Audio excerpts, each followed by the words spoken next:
Hello and most welcome to 738.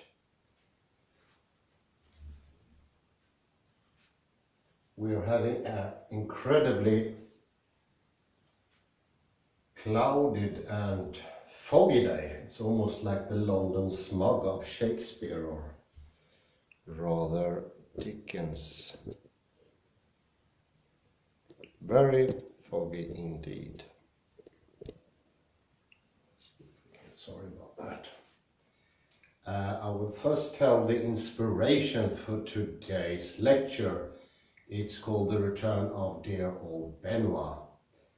And this was inspired from the lecture 736, where I took up a Bible text from John, I remember, and it was a specific reading, and we looked at the distancing.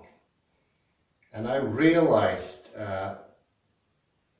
it seems that although physics has sort of left the Cartesian coordinates, our educational system, apart from physics, is still stuck in the Cartesian coordinates.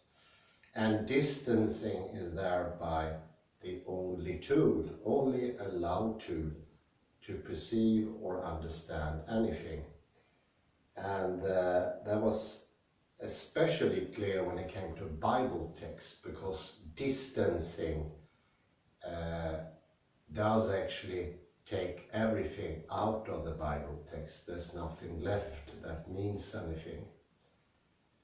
So using the Newtonian coordinate system or the Cartesian, using distance takes away all the possibility for the text to mean anything. Instead, it's an imitation game of the dissecting of Newtonian classical physics.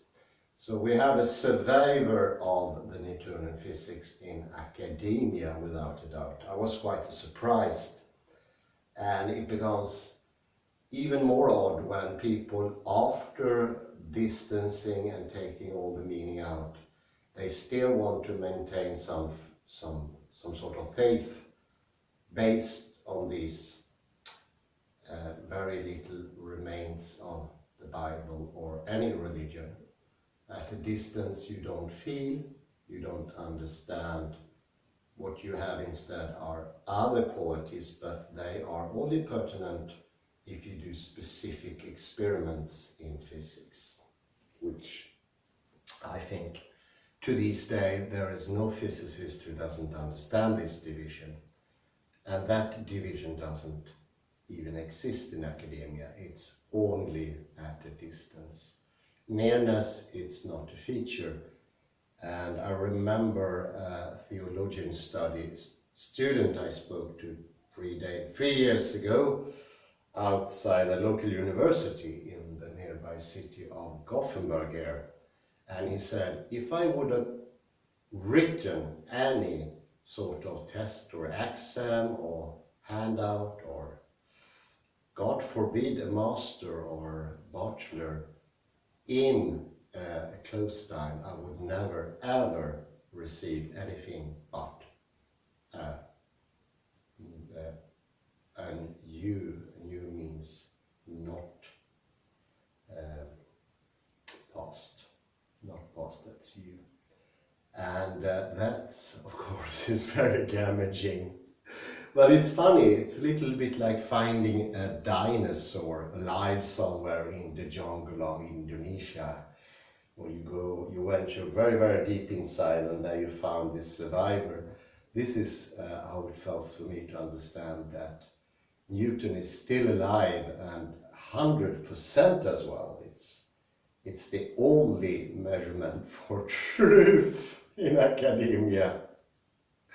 And of course, Anders was a bit, this chap, this student, he wasn't too happy about the situation. And I understand.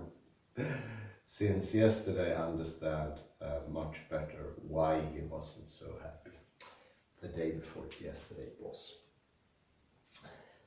Well, it was a rather short period in the scientific history that the only model, or to some extent the only model, was the coordinate system of Cartesius.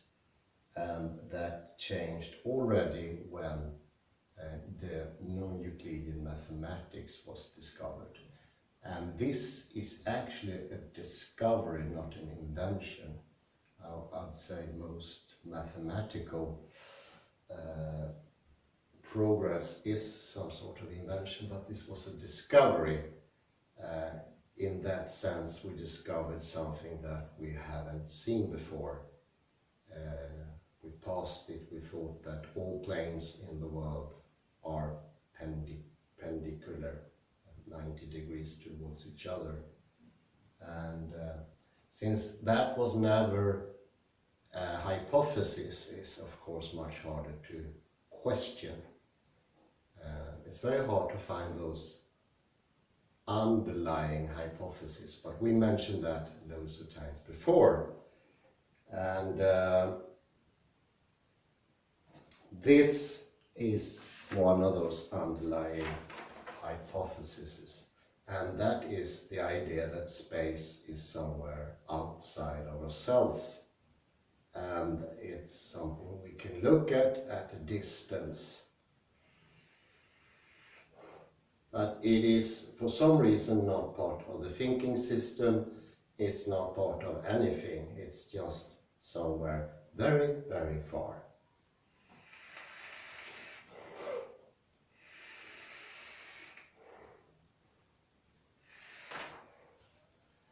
And to show that this is not how we think things are today, I'm going to take up an old favorite of mine, and especially his name. I think it's fantastically funny, and that's Benoit Mandelbrot.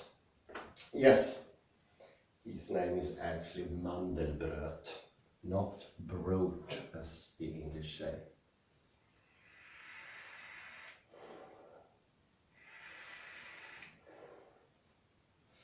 Let me start easily. We have a huge array of research today pointing to that, both when it comes to the mundane thinking and the most advanced thinking. We have, for instance, in advanced mathematics, philosophy, religion, as I mentioned, biology, we have a spatially embodied motion/thinking, and that is what we are using today. Quantum mechanics is one non-static take on the world, and it is understood by space, and it's handling space, and it can only be understood by using space. So a division that we think thinking is something apart from space or spatiality will be damaging to understanding.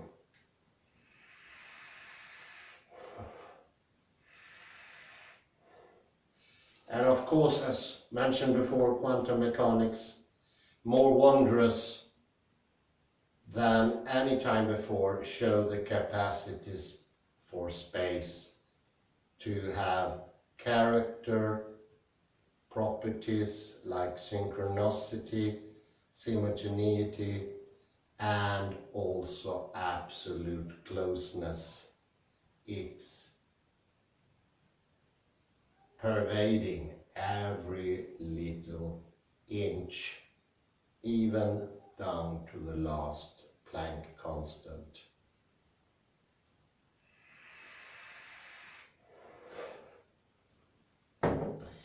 Here, there is no division made, but something that should be material, put in the coordinate system, and that something is, there is something called the subject, somewhere very far away, but still defined by dx's as a point, specific point somewhere in the scale. that is not the working of space. Space is much more creative,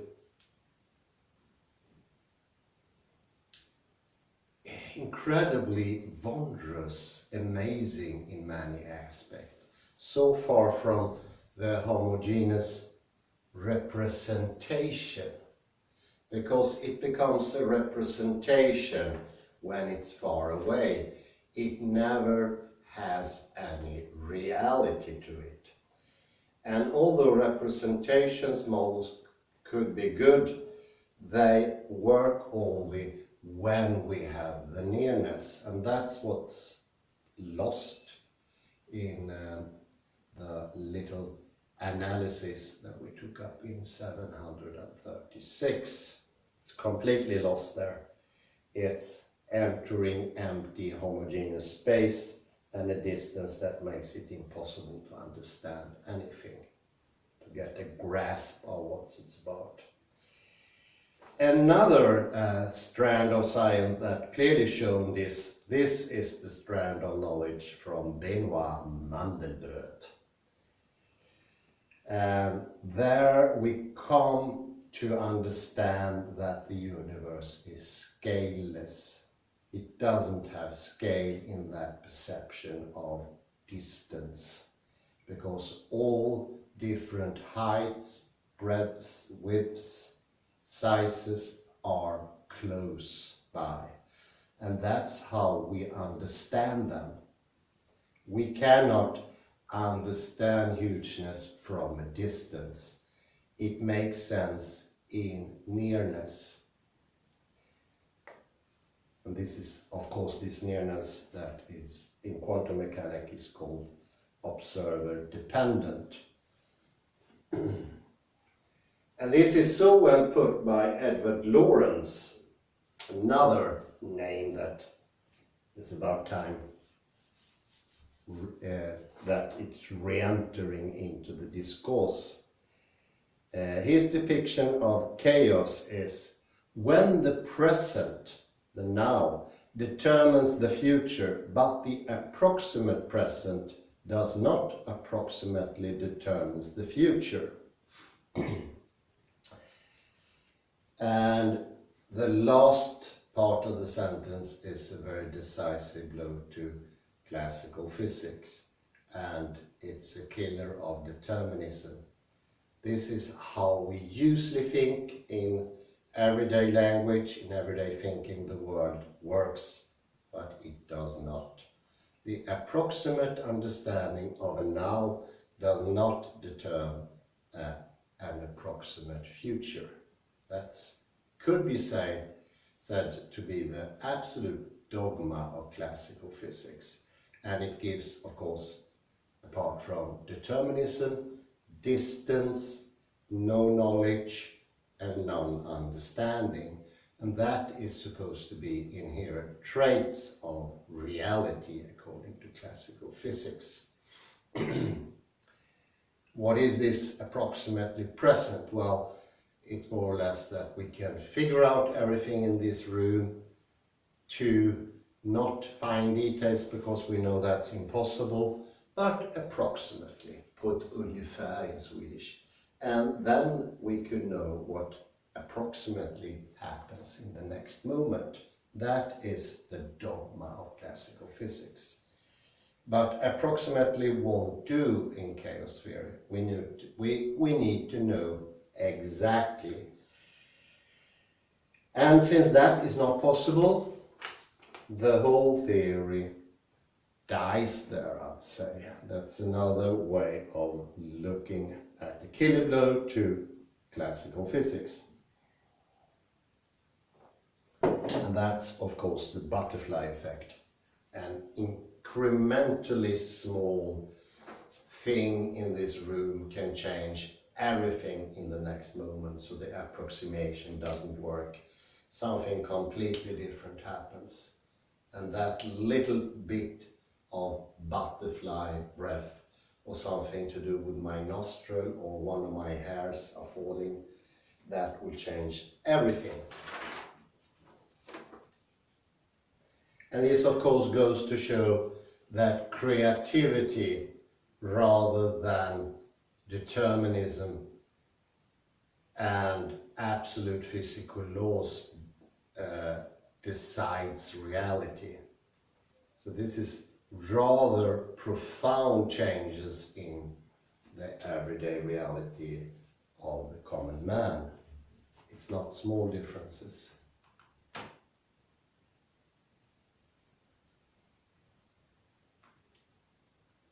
This is human thinking. The human thinking is an active ingredient in case theory, and that regulates what will happen next. We are active participants and not passive onlookers into the development of the world. And here once again, this is the last I'm going to mention this, this is of course the view of this lady with the Bible text.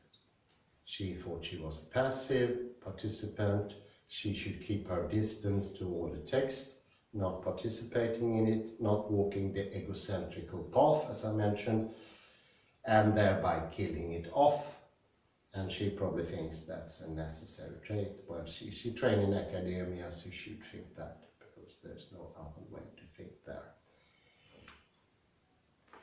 And we have 3 laws here that shows how does actually the world go around. What are the wheels of reality?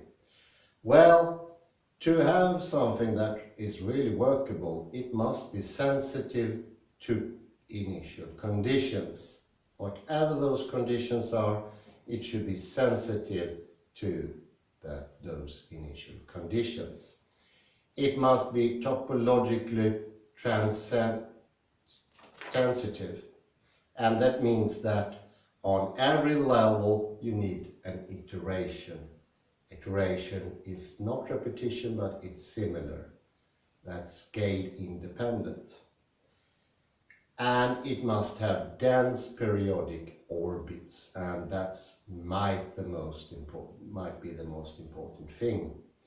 And dense periodic orbits, it's a little bit like if you would read the Bible test and understand there is a God, because that's what dense periodic orbits is. Chaos can also be seen as a spontaneous breakdown of a topological supersymmetry. A typological supersymmetry we've been already been looking at, and that's the 4-dimensional Klein bottle, and that means that there is always a higher order in every happening in the world. So apart from what we can note, perceive as human beings, there is always a supersymmetry that we will be completely or partly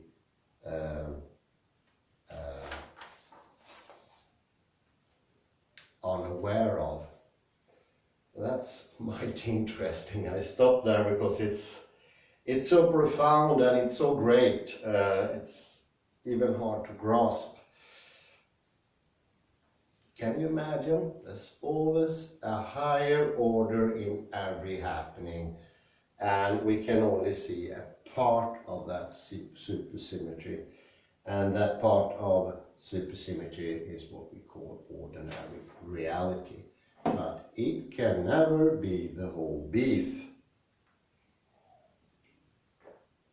So Fräulein Knüssler, if she was German, she was actually completely wrong from the beginning, but she was schooled that way. It's not her fault. So our daily experience cannot be taken at face value according to physics, neither case theory. And since the original dogma that it is not that way has fallen, we are back to only one theory ever in human history that claims that everything that we see is all of reality. It's a bit more, and actually, if you want to be very hard, it's not even what they observe, it's what they think they observe. And that is a sort of representationalism.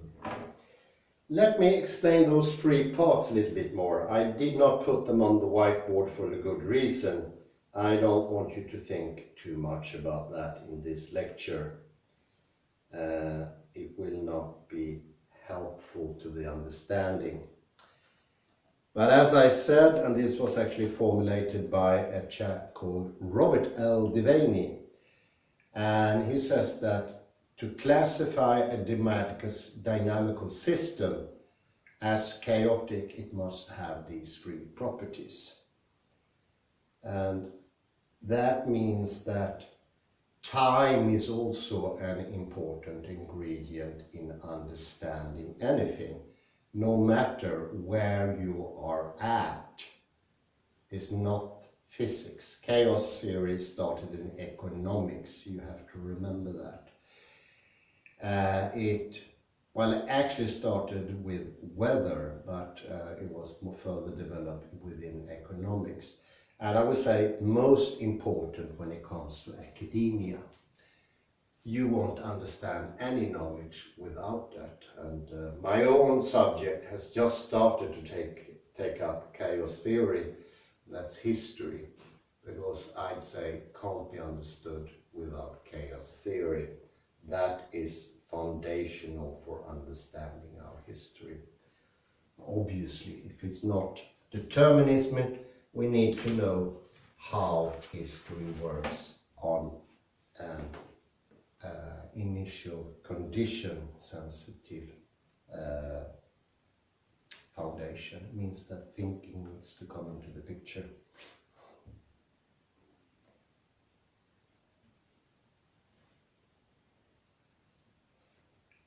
In a continuous time dynamical system, chaos is the phenomenon of spontaneous breakdown of typological supersymmetry, which is an intrinsic property of evolution operators of all stochastic and deterministic differential equations.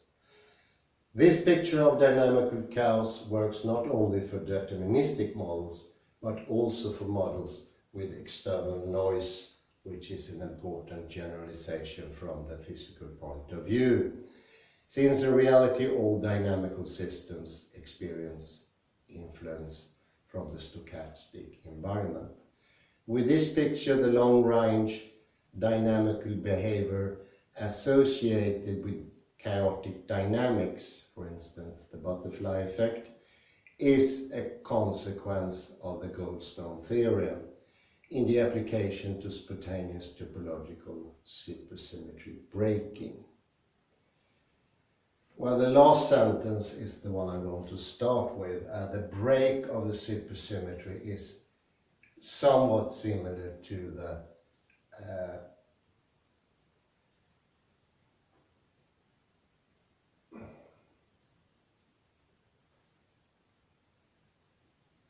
fall of the superposition. When the superposition ends in one determinant, that is the spontaneous topological breaking of the supersymmetry.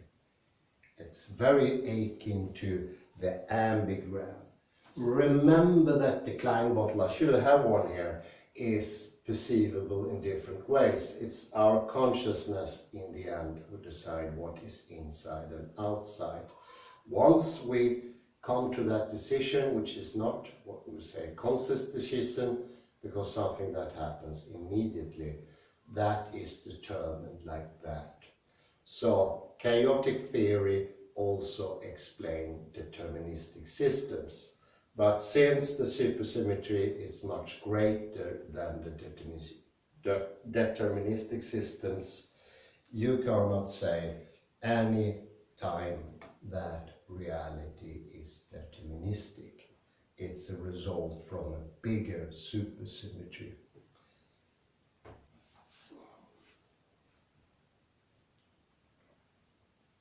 It's actually something of a potentiality that is collapsing.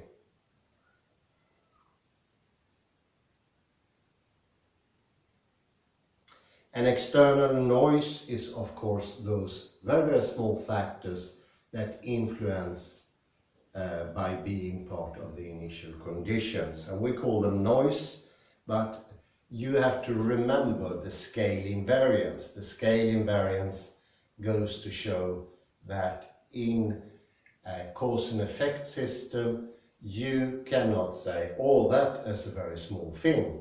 It will have a very, very little effect. The scale invariance is real, and it goes also when it comes to cause and effect. And this is, of course, a very good way of understanding how cause and effect works in a chaotic system. It doesn't work at all as we usually perceive. Our thinking is incredibly important in this. So we create reality by the spontaneous breaking of the topological supersymmetry. And that could be called external noise, but that's usually our own thinking, because we are the creators of the world in a chaotic world. And that's how order comes out. Depending how ordered we are, how strong our strange attractor is, the more we will be able to sort of mold reality. And if this sounds weird, you have to remember it's a hypothesis that the world is unmoldable, that the world is static, definite, and made for once and for all. And it's pretty much been shown that that's not the case. So you see, I'm taking 3 angles at the same time, and I'm sorry about that. It's very difficult to understand three-way situation. But remember, scale invariance does that. The butterfly cannot in one aspect be said to be small, scale invariance. And that clearly demonstrates the shocking idea of a butterfly having an effect. But the scale invariance makes that more plausible. All of a sudden you understand cause and effect in a chaotic system. But you have to add that in a constantly sort of, it's not a changing system, the world has always been that. The unchanging world is an idea actually. And I don't have to defend the unchanging world, and neither does any physicist today.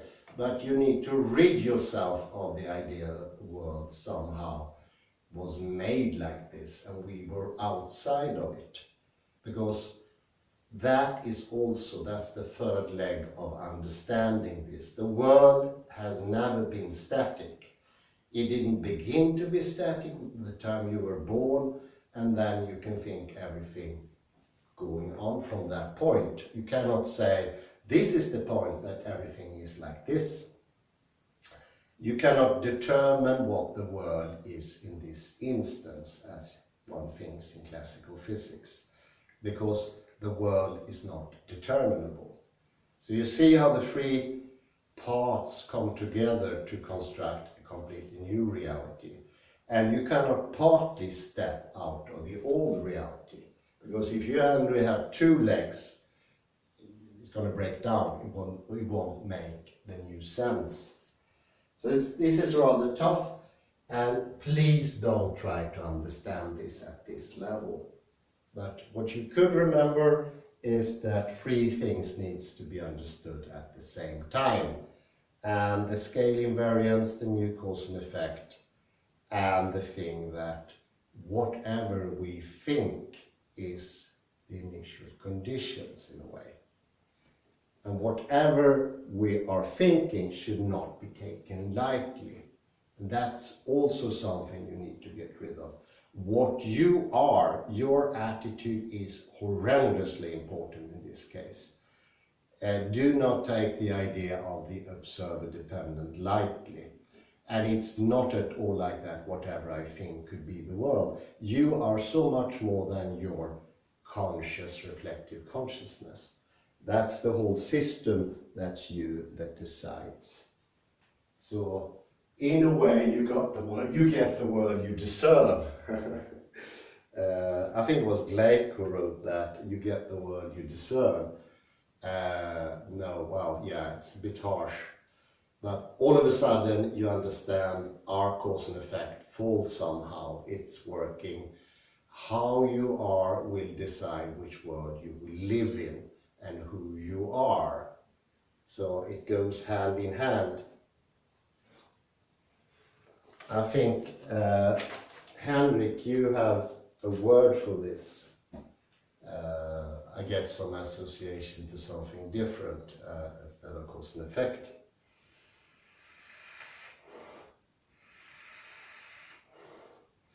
But this is what I would say a completely inevitable conclusion, both from chaos theory and quantum mechanics, that how you are will decide the world you are in. You are an active part of reality, you're not at a distance.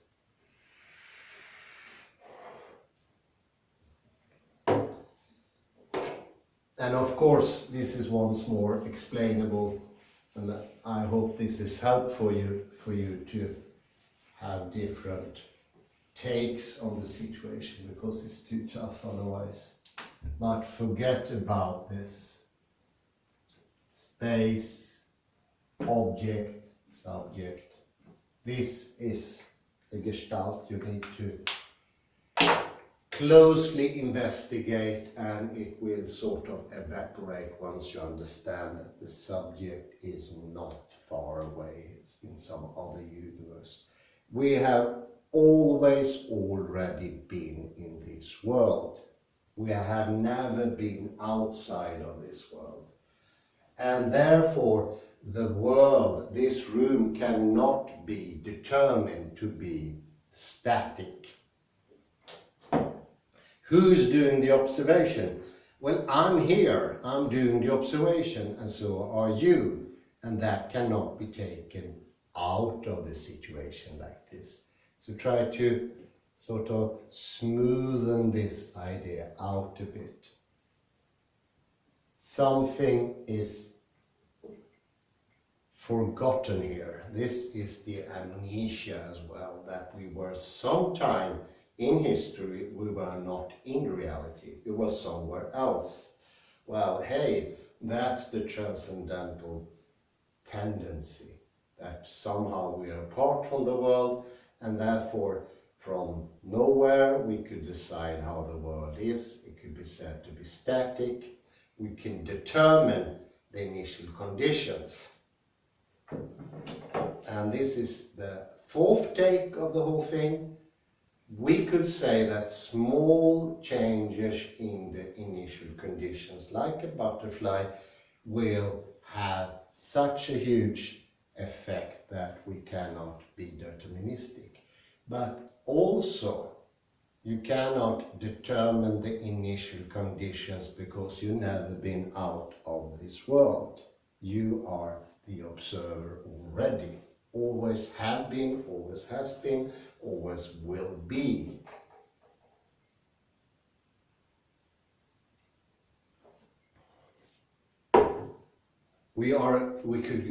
This is a path divider. You can go left, you can go the direction and saying, maybe sometime the subject wasn't part of the world. Now it is. This is the New Age attitude that we need to heal the world.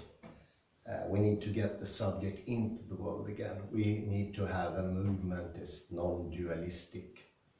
And this is going to help people love each other much more and be more balanced. And I'd say that's the path that goes to the left, because it actually subsumes somewhere that the subject at one instant had left the world. And this model actually were true at some instance, or could be partly true or something like that. And if you take that path, you will continue this gestalt and you will end up severing the subject more and more. And you will, in this rabbit hole end up like Daniel Dennett, coming to the absurd conclusions. You never ever existed in, and you're not here now, you never were here, and you will not be here in the future. That's what Daniel Dennett says, and that's, if you go to the left path, that is where that path stops. It stops there. But if you come to the other conclusion, you go to the right path, you take the blue pill if you want to, you the ones who seen Matrix, you would come to the conclusion that the subject never ever at any instant left the world, and that changes everything. And I would call that the theory of the non-departure of the ego. Ego never left the picture. Therefore, we do not have to reinstate the ego by making an origo, a transcendental subject, inertial point of reference, an absolute time, an absolute space. Those helping factors won't be necessary. And of course, if you take the left path, the one that strands stops, if you take that path, you will end up finding Daniel Dennett at the end of the path having a cup of coffee together with his friends Dawkins, who haven't went that far. He's 50 meters from Daniel Dennett. They're having coffee together somehow. That's distancing. That's the idea that distancing is the only way of understanding reality. This is distancing. And that also have a time aspect, and that time aspect is that somewhere in history the subject was not part of reality, and we could actually determine specifically the initial conditions. And then the subject sometime re-entered. According to Dennett, it never re-entered, but according to many other people, think it's sane to say that we actually exist. We say it re-entered. It never left is the right path, going to the right. Never left. We can never leave this reality as consciousness. If we leave it just for 1 millisecond, you have distancings forever. If we left it, as I think many people, Greek people, come to believe all of a sudden, maybe it was a brain seizure or big disaster of some sort internally, it has to be 500 BC, and they left the world for just 1 millisecond. That's enough. Then you have to take the left path. But if we never ever as consciousness left the world, we don't have completely clear initial conditions. So also in that aspect we have 3 different takes. We have the idea that the butterfly affects everything, the initial conditions that in that case are decidable, but then we come to an understanding they never ever were or is, are, or will be determinable, because the subject cannot leave the stuff, so we can determine it according to some distancing tool, according to panopticon or something. Go figure. I'm going to leave you at it. This is mildly difficult, to put it easy, but chaotic theory needs to come into all subjects. It's very important. And if you think it's complicated, you have to understand Newtonian coordinate systems are complicated. You already know those. There's no doubt about that. Without having an implicit bodily knowledge of the coordinate system, you won't be on the left path. And then you think it's complicated. Well, your body is actually able to understand that. So you need to force your mind to understand the other system, and thereby you can convince the body that it's wrong. In this case, the body actually is wrong, because it has so much more knowledge and it preempts understanding in this case. So I think that would be the only case where the mind needs to convince the body. And that's the reason for this lecture, in a way. It's extremely helpful to get back to balance and to let space into your life. But I will continue with chaos theory. I will put the day to understand this more. I'm going to take a nice stroll and see if this settles in the head, and I will sort of ponder further in this area, because it's amazingly interesting, and it gives you, at least Kalle, a lot of criticism to this Frau Kunstler, or what Knastler, or what her name is. Well, I say thank you very much, and I wish you a pleasant afternoon. Well, bye-bye.